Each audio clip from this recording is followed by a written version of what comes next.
बिस्मिल्लाहिर्रहमानिर्रहीम। अस्सलाम वालेकुम। आप यूट्यूब चैनल देख रहे हो, मेरा नाम है अब्दुल रहमान। नाज़रीन, आज 29 जुलाई है, 10 मुहर्रमुल हराम है। इमाम हुसैन की अजीम शहादत हमें एक ही सबक सिखाती है कि जुल्म के सामने झुकना नहीं है, डट जाना है। आज पाकिस्तान की कुछ लेटेस्ट डेवलपमेंट्स आपके सामने रखेंगे। पिछले 1-2 दिन से ख़बरें तो मामूल की चल रही हैं, लेकिन पिछले 24 से 48 घंटों में सोशल मीडिया के ऊपर और मेन स्ट्रीम मीडिया जो है उस पर दोबारा से इमरान खान और उनकी जमात के खिलाफ एक बयानिया बनाने की कोशिश की गई है, जो कि बयानिया 24-48 घंटों में खुद ब खुद ठूस हो चुका है। वो क्या कोशिश थी वो आपके सामने रखेंगे। इमरान खान साहब की 3.5 साल की माशी पॉलिसियों के हवाले से एक प्लांटेड प्रोग्राम जो है वो जियो न्यूज़ के ऊपर करवाया गया। शाहजेब खान ज़ादा साहब जो हैं उन्होंने प्रोग्राम किया है शबर जैदी साहब को बिठाकर, उसके हवाले से कुछ तफसीलात आपके सामने रखेंगे। फिर उनके पुराने कुछ इंटरव्यूज़ हैं जो 1 साल पहले के थे, वो भी आपकी स्क्रीन के ऊपर चलाएंगे। और इसके साथ साथ हमारे जो वज़ीर दिफ़ा हैं ख्वाजा आसिफ साहब, उन्होंने भी एक इंटरव्यू दिया है जिसमें उन्होंने जनरल बाजवा साहब उनको कब से ऑफ़र दे रहे थे कि जी आप हुकूमत ले लें, आप हम इमरान खान साहब से तंग आ चुके हैं। और ये तकरीबन 8-9 माह बाद ही ये सिलसिला शुरू हो चुका था। वो क्लिप भी आपकी स्क्रीन के ऊपर चलाएंगे। और इस टाइम ये बातें ऑलरेडी हो चुकी हैं कि जी कब से जो है इमरान खान की जो हुकूमत गिराई उसमें नो कॉन्फिडेंस मोशन को कामयाब करवाने में सारा हाथ किसका था। जनरल बाजवा साहब ये कहते तो रहे कि जी हमने ये फैसला कर लिया है कि जब हम सियासी इंजीनियरिंग नहीं करेंगे, अब हम ये पॉलिटिकल रहेंगे, लेकिन बहुत सारी चीज़ें सामने आ चुकी हैं और दूध का दूध पानी का पानी हो चुका। वो एक अलग बात है कि आप माने ना, लेकिन ये बातें साबित हो चुकी हैं। और इन्हीं के अपने जो पीडीएम के बड़े कुछ सीनियर रहनुमा उन्होंने ये बातें कोट की हैं कि जी ये हो ही नहीं सकता कि नो कॉन्फिडेंस मोशन जो है वो एस्टेब्लिशमेंट की मर्जी के बगैर कामयाब हो सके। तो बहरहाल खैर अब ये एक लंबी बहस है, लेकिन इस टाइम ख्वाजा आसिफ साहब ये बातें क्यों कर रहे हैं, बाकायदा एक इंटरव्यू दे रहे हैं मेन स्ट्रीम मीडिया के ऊपर बैठ के, और वो कोट ऑन कोट ये बातें कर रहे हैं कि जी जनरल बाजवा साहब ने 9 माह बाद ही हमें ऑफ़र की थी कि जी आप आएँ और आकर हुकूमत लें, हम इससे तंग आ चुके हैं। फिर दोबारा जब उन्होंने ये बात की, कितने अर्से बाद दोबारा उन्होंने ये ऑफ़र दी और तीसरी ऑफ़र जो है फिर एक्सेप्ट की गई और नो कॉन्फिडेंस मोशन जो है उसको पेश किया गया। और उसके बाद फिर आपके सामने हुकूमत गिरी और एनआरओ लिया। तो वो क्लिप भी आपकी स्क्रीन के ऊपर चलाएंगे। इससे पहले अगर आप लोगों ने चैनल को सब्सक्राइब नहीं किया तो रेड बटन को प्रेस कर लें और बेल आइकॉन को भी प्रेस कर लें ताकि लेटेस्ट अपडेट्स आप लोगों को मिलती रहें। ये जो हमारा ताल्लुक है ऐसे ही जुड़ा रहे। सबसे पहले जी बड़ी ज़बरदस्त एक बात की, अनवर मकसूद साहब ने बड़े ज़बरदस्त दानिश्वर हैं, बड़े ज़बरदस्त लिखारी हैं और बड़ी ज़बरदस्त जो है इनका एक कैरियर रहा है और ड्रामा नवीस भी हैं। बहुत कुछ इन्होंने किया जी पाकिस्तान के लिए, बहुत सारी खिदमात हैं। उन्होंने बड़ी एक ज़बरदस्त बात जो है ट्वीट की।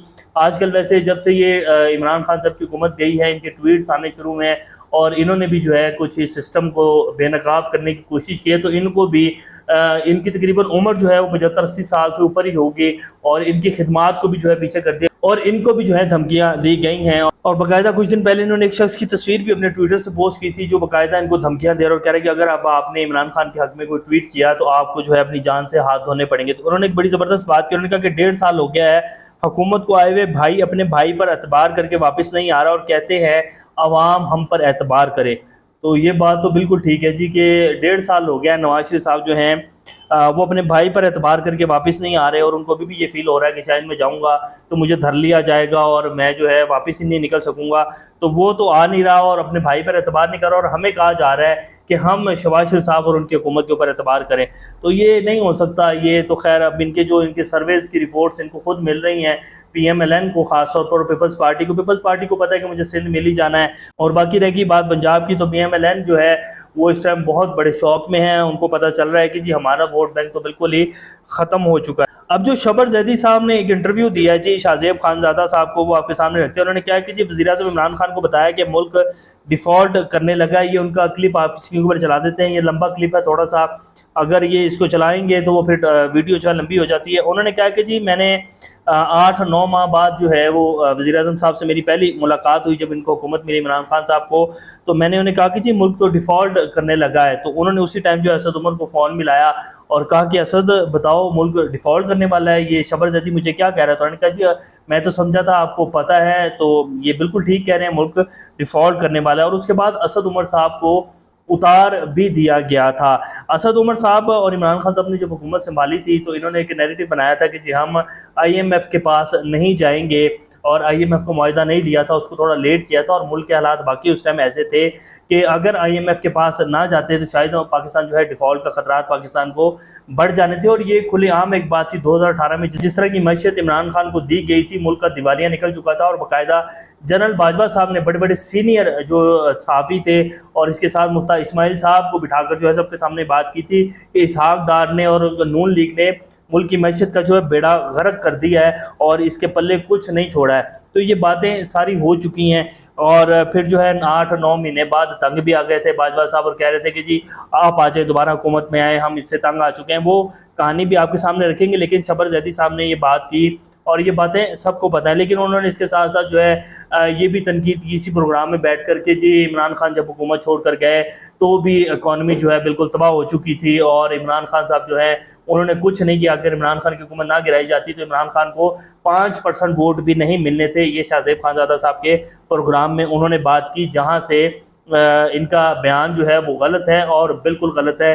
पाकिस्तान में अब आप देख लें कि प्लांटेड प्रोग्राम करके यही शबर जैदी साहब हैं, इनका अब एक और क्लिप आपके स्क्रीन के ऊपर चलाते हैं और उसकी वॉइस भी खोलेंगे आपके सामने, आपको पता चलेगा। ये द रिपोर्टर का जो है इंटरव्यू है इनका 14/9/2022 का। तो इन तब ये क्या कह रहे थे शबर जैदी साहब, ज़रा ये सुने फिर आगे बात करते हैं। 3.5 साल की गवर्नमेंट में, इमरान खान की गवर्नमेंट में, मुझे कोई भी आदमी मुझसे साबित कर दे कि इमरान खान ने माशी पॉलिसी में ये गलत पॉलिसी अपनाई है। इमरान खान की माशी पॉलिसी में कोई एरर नहीं था। आप ये कह सकते हैं कि इम्प्लीमेंटेशन स्लो थी या इम्प्लीमेंटेशन नहीं थी, किसी इंटरनेशनल बॉडी को ले आए, किसी से बात करा लें, कोई बंदा कभी ये नहीं कह रहा कि इमरान खान की माशी पॉलिसी। अब ये क्लिप आपने सुन लिया जी, इसमें शबर जैदी साहब वाज़ेह बता रहे हैं कि जी इमरान खान की माशी पॉलिसियाँ जो हैं बहुत ज़बरदस्त हैं, पाकिस्तान में कभी इस तरह के जो है स्टेप्स नहीं लिए गए। 3.5 साल में मैं चैलेंज करता हूँ कि कोई भी बंदा मुझे साबित कर दे कि इमरान खान ने कोई भी ऐसा स्टेप लिया जो पाकिस्तान की मैशत के लिए बुरा साबित हो। बहुत ज़बरदस्त इमरान खान साहब ने माशी पॉलिसियाँ चलाई हैं। इसी तरह की इनका और भी क्लिप है जो इन्होंने 17/6/2022 को जो है एक इंटरव्यू दिया पब्लिक TV के ऊपर बैठ कर, उसमें भी इन्होंने सेम ऐसी बातें की। और फिर अगर इस सबको छोड़ दिया जाए, इक़्तिसादी सर्वे की जो रिपोर्ट जो शहबाज शरीफ साहब ने अपनी हुकूमत में आने के बाद शाया की 1 से 1.5 माह बाद, उस रिपोर्ट को भी अगर आप उठाकर देख लें तो उसमें आपके सामने आ जाएगा कि पाकिस्तान की जो ग्रोथ रेट है वो 2000 इस साल के एंड में 6 से 7% के ऊपर जाने के चांसेस थे। और ये पाकिस्तान नहीं बल्कि मूडीज़ और फिच जैसे अदारे जो हैं वो कह रहे थे कि पाकिस्तान ने अपनी मैशत को लेकर बहुत अच्छे स्टेप्स लिए आफ्टर कोविड-19। तो अब ये इस तरह के प्लांटेड प्रोग्राम करना सिर्फ और सिर्फ एक बयानिए को जो है वो तकवीत देने की कोशिश की जा रही है। इमरान खान की माशी पॉलिसियाँ और इमरान खान ने कुछ नहीं किया, तबाही फेर दी है, ये दिखाने की कोशिश है, इसके अलावा कुछ नहीं है। लेकिन ये बातें अब करने का कोई मकसद नहीं है, इससे इनको वोट नहीं मिलेगा। अब ये क्लिप है ख्वाजा आसिफ साहब का जी, जो कि इन्होंने मंसूर अली खान साहब के प्रोग्राम में बैठकर बात की है, जिसमें ये कह रहे हैं कि जी आपकी स्क्रीन के ऊपर चला देते हैं, जिसमें ये कह रहे हैं कि जी हमें 2019 में पहली दफ़ा तकरीबन 9 माह बाद ही जो है ऑफ़र दी गई थी कि जी आप आ जाएँ और आप आकर जो है हुकूमत संभालें। पहले पंजाब की हुकूमत ले लें, उसके 1 से 2-3 माह बाद जो है आप फेडरल की हुकूमत भी ले लें और इसको निकाल कर बाहर करें, लेकिन हमने इनकार कर दिया। उसके बाद जब दोबारा हमें ऑफ़र की गई थी, वो जब जनरल बाजवा साहब को एक्सटेंशन का वोट दिया तमाम जमातों ने, और उसके बाद भी हमें ऑफ़र की गई मार्च 2020 की बात है ये, आई थिंक, जब जनरल बाजवा साहब को 2021 जब जनरल बाजवा साहब ने एक्सटेंशन ली थी, इमरान खान साहब ने भी दी और सब जमातों ने जो है वोट डाला, उसके बाद भी इनको ऑफ़र की गई, ख्वाजा आसिफ साहब कहते हैं।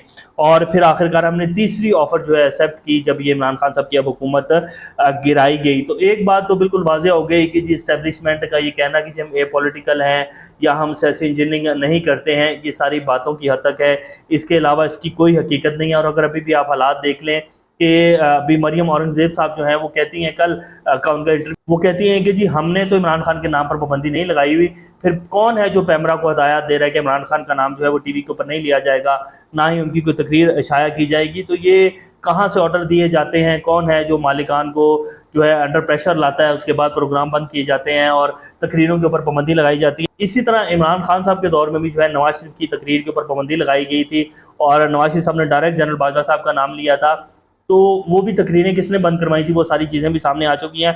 तो बहरहाल अब ख्वाजा आसिफ साहब कह रहे हैं कि जी हमें 3 दफ़ा ऑफ़र हुई और हमने तीसरी ऑफ़र एक्सेप्ट करके जो है नो कॉन्फिडेंस मोशन लाए और इमरान खान की हुकूमत गिराई। अब ये इस टाइम ये बातें करने का मकसद सिर्फ ये है कि ये बताया जा रहा है कि अगर अभी भी आप लोगों ने कोई दूसरा प्लान बनाया हुआ है या ये कोशिश की जाएगी, जैसे कि हमें पहले जो है वो बाहर निकाल कर साइड पे कर दिया गया था, नवाज शरीफ की हुकूमत ख़त्म की गई थी और फिर हमें जब इमरान खान की हुकूमत आई दोबारा से हमें जो है ऑफरें दी गई और हमने हुकूमत दी, और अगर दोबारा से ये कोई प्लान बनाया जा रहा है कि जी फिर इलेक्शन करवा के इमरान खान को दोबारा लाया जाएगा, तो जो पहले डील हुई थी यानी कि जब नए आर्मी चीफ को तैनात किया गया, ये जो जनरल आसिम मुनीर साहब हैं इनकी तैनाती का फैसला किया गया, तो लाजमी बात है नवाज शरीफ साहब ने ओके किया था, उसके बाद तमाम जमातों ने वोट डाला था, फिर इमरान खान के पास सदर साहब गए थे तो इमरान खान ने भी ओके किया था, तो फिर ये जो उस टाइम ये सारी डीलिंग हुई थी और फिर इमरान खान साहब इस बात का जिक्र भी करते रहे कि जी लंदन प्लान है, लंदन में वादे किए गए हैं कि इमरान खान को जो है